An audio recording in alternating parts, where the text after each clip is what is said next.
काय सांगणार आपल्याला जवाहरनगर पोलीस स्टेशन तर्फे आज हरवलेला मोबाईल तुम्हाला आज परत मिळाला, काय काय वाटतं?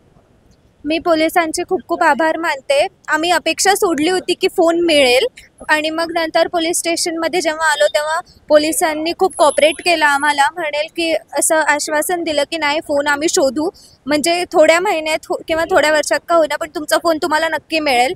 तसा एक दिलासा होता. पोलीस स्टेशनच्या आधी आम्ही पूर्ण अपेक्षा सोडल्या होत्या, पण मग पोलिसांनी खूप मेहनत करून म्हणजे आमचा फोन आम्हाला परत मिळवून दिला. त्याच्यासाठी खूप खूप धन्यवाद. लोकांना काय सांगणार, काय काळजी घेतली पाहिजे? तुमचा फोन असा कुठेही ठेवून जायला नाही पाहिजे. माझ्या भावाने ती चुकी केली, त्याच्यामुळे त्याचा फोन चोरीला गेला. त्याच्यामुळे आमच्यासोबत हे घडलं. पण मग जरी तुमचा फोन चोरीला गेला किंवा असं झालंय तर मग तुम्ही असा नका विचार करू की फक्त की आता चोरीला गेलाय तर मग पोलीस स्टेशनमध्ये पोलीसही काय करतील, आमचा एकच फोन आहे तर ते थोडी शोधणार आहेत. पण असा विचार नका करू. आम्ही पण तसं बोललो, पण मग आम्ही कंप्लेंट केली, आमचा फोन आम्हाला मिळाला. यू नेव्हर नो, तुम्ही पण तुमचा जर फोन हरवला असेल तर मग तुम्ही नक्की इकडे या. पोलीस तुमचा फोन शोधण्यात नक्की खूप प्रयत्न करतील आणि तुम्हाला फोन मिळवून देतील. स्वरूपा सुभेदार.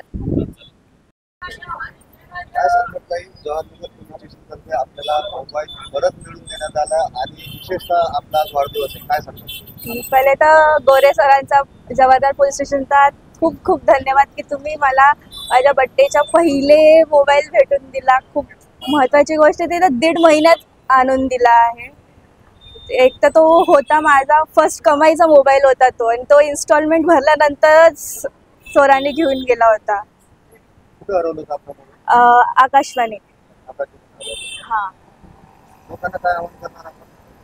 लोकांना आव्हान हेच करणार आहे की रोडने जाताना मोबाईल शक्यतो यूजच नाही करणे. इफ इमर्जन्सी असेल तर यूज करा, बट मेअरली बिलकुल यूज नका करू. आणि मेन गोष्ट की पोलीस स्टेशनला कंप्लेंट द्या, नाही तर कुठे पण फ्रॉड, आता खूप सारे सायबर क्राईम्स वगैरे होत आहे, तर पोलीस स्टेशनला फ्रॉड मीन्स रिपोर्ट द्याच.